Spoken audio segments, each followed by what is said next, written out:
Hi, this is Jim with CableSupply.com, and today I'm going to start a series, and the series is going to be on telecommunications, not networks, not computers, but we're going to start a little bit with history. We're going to start explaining a little bit about the telecommunications, and then we're going to talk a little bit about its background, some of the phrases that are used, some of the ideas that are still in place today. In fact, some of these ideas are used by our data friends when they put up local area networks and when they interact with the internet. You know, a lot has happened since Alexander Graham Bell created the telephone many years ago. When he called for Watson, he poured acid on his hand by accident and he said, "Watson, I need you, come here." A lot has happened since then, but a lot has remained the same since then. And if you remember, or if you've seen any pictures of old telephones and things like that, we're going to start looking at some of those old concepts that are still used today. The telecom industry has really changed a lot, yet at the same time it's stayed the same in a lot of areas. But for years, the telecom industry in America was pretty much owned by AT&T. It had the right, according to the US government, to be the supplier of voice communications in America for a very long time. And it was actually, if I believe right, it was actually started by Alexander Graham Bell many years ago. I think that was his company, AT&T, and it blew up to where one end of the country to the other was completely controlled by AT&T. And it controlled the rates, it controlled local access, it controlled telephone numbers, it controlled everything. And you could not do anything without their permission when it came to telecom. In fact, there was an interesting situation that happened in 1959, and that is Thomas Carter invented a thing called the Carter phone. And the Carter phone was an acoustic coupler that connected the telephone system with radios. One of the issues with Thomas Carter was that he had many oil wells out in Texas.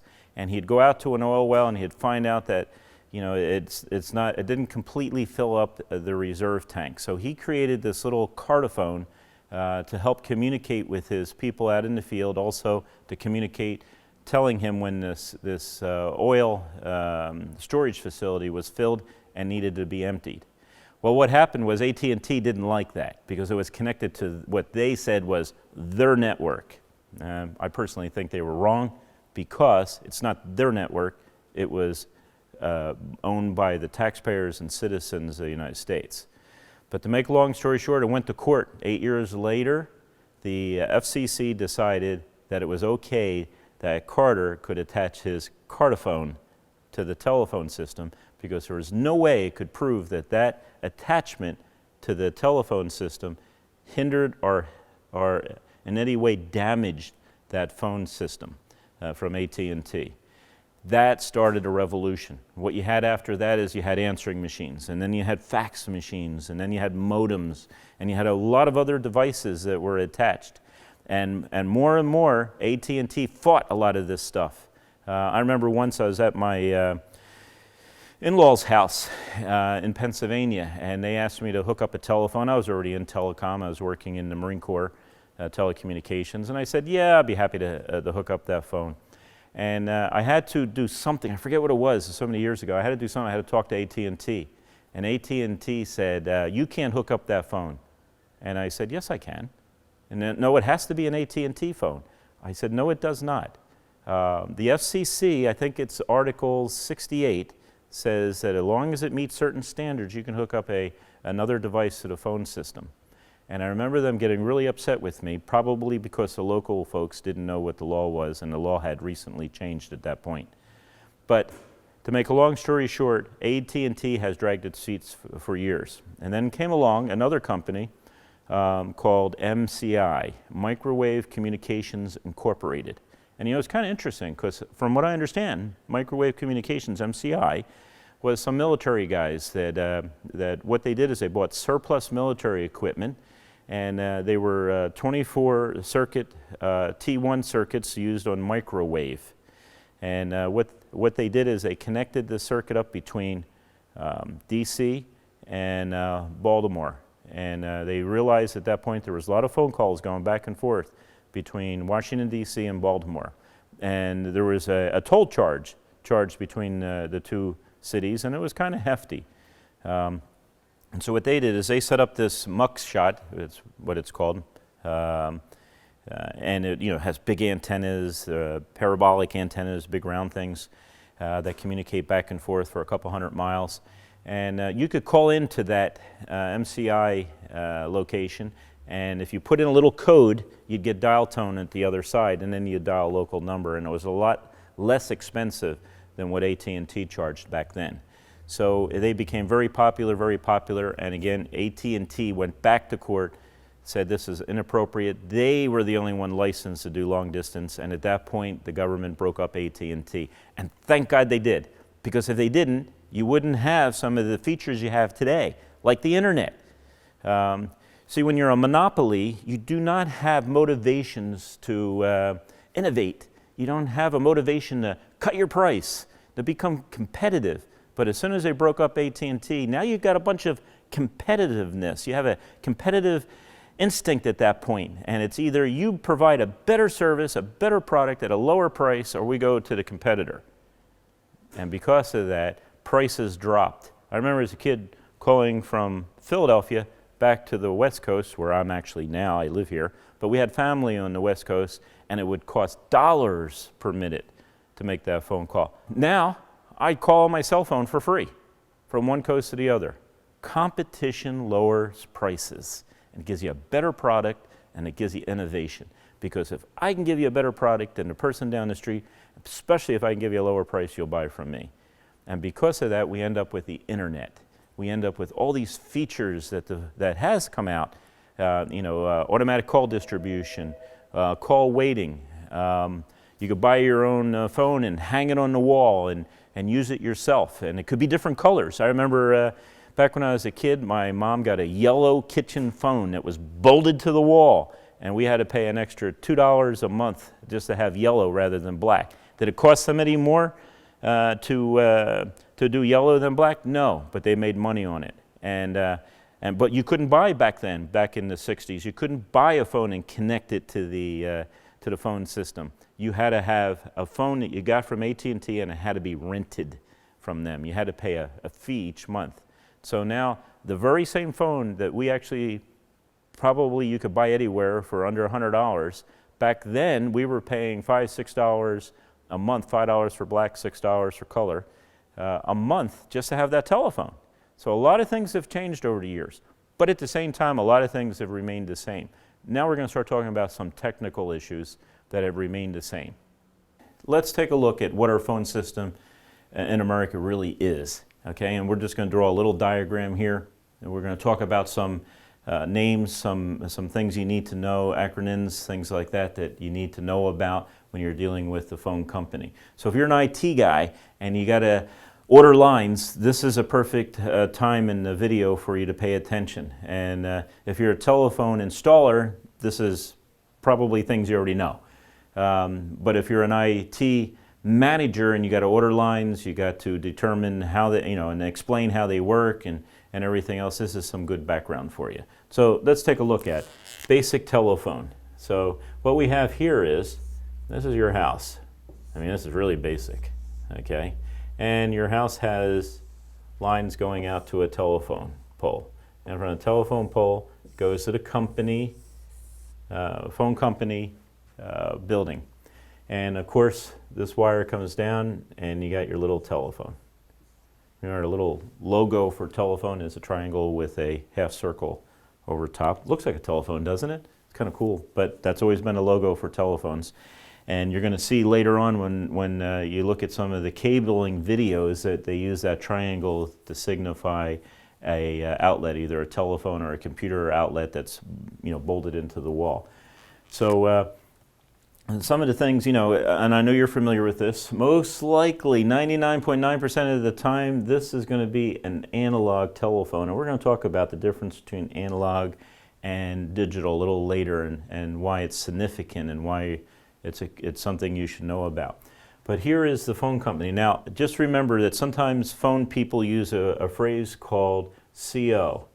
and that stands for Central Office.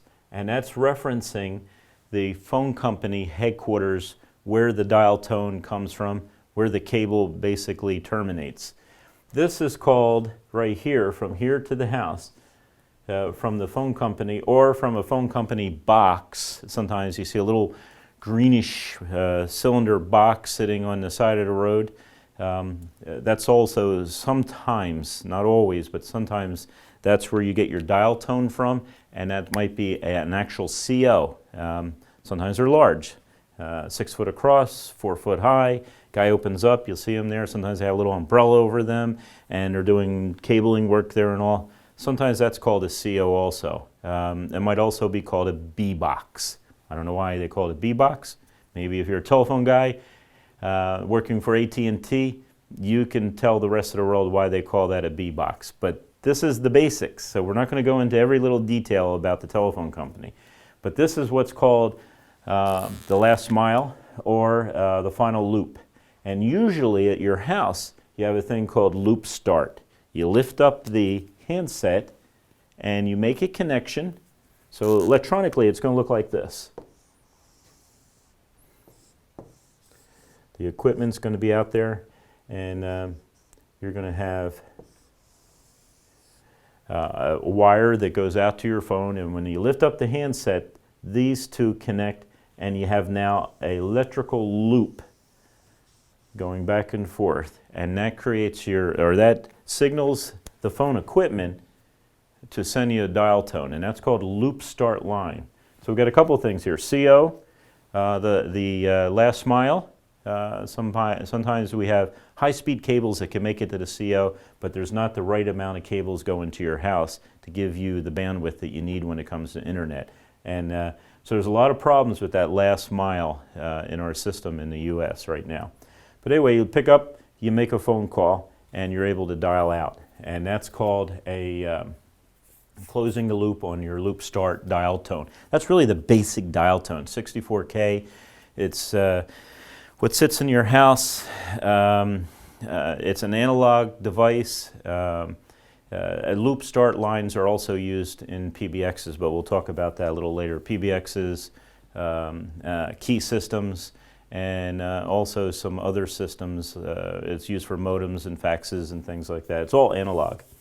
But it's still useful. A lot of people use it, be using it for the unforeseeable future, the same technology. So as we talk about telephones, what I brought was a really old telephone. It's called a candlestick telephone. Notice it doesn't even have dialers there. It's about 100 years old, sits in our lobby. Thought it'd be cool to show you. But I wanted to show you a couple things about this telephone. First of all, you remember the phrase where it says that you say to someone, hang up that phone? That's what they're talking about. And a lot of telecom terminology is from 50, 60, 100 years ago or more. Hang up the phone. Well, this little switch in here that hangs up the phone is also technically called a hook switch.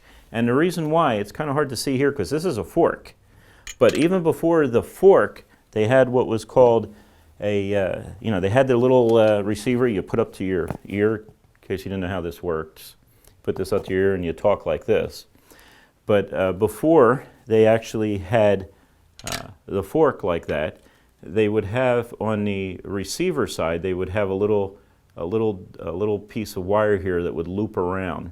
And then here they would actually have a hook that would stand out like that. So you would take this and you would connect it to the hook and you would hang up the phone. Well, we still call that in telecom, in the telecom world, we still call this a hook switch. Hangs up the phone, everything else, it signals the operator or the system that you want to make a phone call. Now, obviously, you can't dial with this. So what you actually have to do back then, and you should know this, is that when you picked up this line to talk, the operator on the operator console, and it was always manual back then with these phones, the operator would hear a little buzzer and they'd see a little light. Sometimes what would happen is there'd be a little ball in there, and the ball was painted black, and then when you would pick up the line, the ball would rotate and it would be white, and they'd hear a buzzer, and they would have what's called a phone jack. And they would take this phone jack and they would look for that little indicator of who is off hook. See that phrase again? And then they would plug in the phone jack, and the lady would have a little earpiece, and she would say, you know, "Hi Bob, how can I help you?" I mean, it was that personal years ago with the phone system. Not everyone had phones, let's say back in the 40s and 30s. So they actually had no dialing apparatus. They could just talk to the operator, and the operator would patch them through using a phone jack and a phone plug, you know. And you've seen sometimes on headsets where they have that little plug. It's kind of thick. If you really look at a real phone plug, it's not a thin thing. But that's how they would work. And then later on, what would happen is they decided that they invented a automatic switching system. So it would have a little dial there, and they added dials to these things, and they would dial it, and you would put your finger in, let's say, on 6, and you would take it all the way over, and then it would slowly go back, and it would click each time. And what that dialer was doing was it was opening and closing the contacts. You know, the contacts that we drew earlier, it was opening and closing those contacts. And the phone equipment back here at the CO could read that opening and closing and the time distance between the contacts. So it knew you were dialing.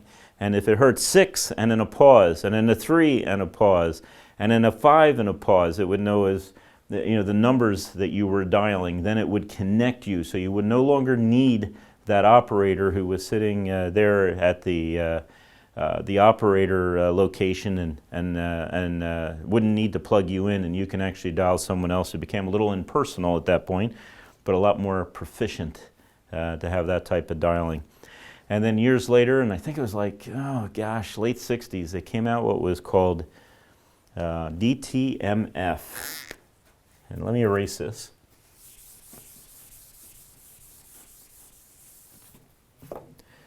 And it is DTMF, dual tone multi-frequency. I put P, sorry, MF, dual tone multi-frequency. And let me explain to you, let me show you what that actually is. Let's say this is your keypad. What they would be, obviously, when you look at it, and you're pretty familiar with this. This is on most phones these days.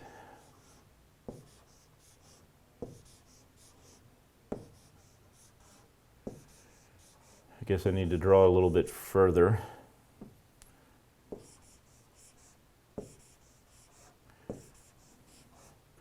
One, two, three, 4,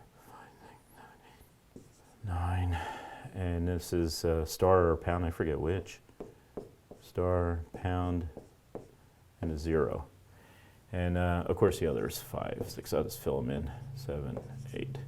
And so, you know, obviously you'd push the buttons, you hear the tones, you know, something like that. And then those tones would be identified at the phone company's CO, and so they would know which number you were dialing, and they could properly route your call through where it needs to go. One thing you may not be aware of is that there's extra tones out here. Not buttons, but tones. And these tones are used within the system to communicate between COs. It's also used today in voicemail. So to like your message lighting, waiting light, some systems use these additional tones. But how this works is you have frequencies that start at the top, let's say, and I'm just going to make up these frequencies. You can actually look them up to see precisely what they are, but this is just an example, okay? So you'll have frequency 1, frequency 2, frequency 3, frequency 4, and then this way you would have frequency A, frequency B, frequency C, frequency D. So if you push, let's say, 1, you would hear the 2 frequencies, frequency 1 and A. And let's say if you push 9, well, 9 would be C and 3. And so there's your dual tones. One set of tones this way. It's an oscillator, so it just has one tone on this column, and it has a totally different tone up here. So it's called dual tone multi-frequency dialing and communications. And that's how the phone systems, even within the phone company, communicate with each other is using these tones. Now there's other ways they communicate too, and I'm not going to get into the technical aspects of what they called SS7 conversations amongst themselves, but this is pretty basic stuff that you need to know, and that's called dual tone multi-frequency. That's different than pulse dialing. Pulse dialing is the one where you dial it. You dial it over and over, you know, different numbers, and for you guys that are young, you probably never even seen that, but I remember as a kid always dialing, didn't think there was anything else different. What was interesting is when they came out with DTMF, the phone company would charge you extra money. If you had a DTMF phone, they would charge you an extra $1 or $2 per month. But in reality, the less time you spend dialing, the more availability of their system is in use for other subscribers. So that's the dialing mechanism. Thank you for watching this installment in our telecommunications series. And it's based on 25 years experience that I have had running Nova voice and data systems. We started out as a cable company, then we did voice and data systems. From there on out, we've installed over 6,000 phone systems throughout the United States in every single state. And because of that, we started cablesupply.com. Cablesupply.com is an e-commerce site that's designed by voice and data installers for installers. So if you're an installer, this is the site for you. And the reason why this is the site for you is we don't sell Hello Kitty or iPad cases or things like that. We only sell to your industry if you're an installer. We sell the parts and the equipment and the tools that you need to do your job better. Hi, this is Jim with cablesupply.com. Hi, this is Jim from cablesupply.com. Hi, this is Jim with cablesupply.com, and today I'm going to show you how to cut a hole in the drywall. Hey guys, thanks for tuning in to this YouTube installment of cablesupply.com.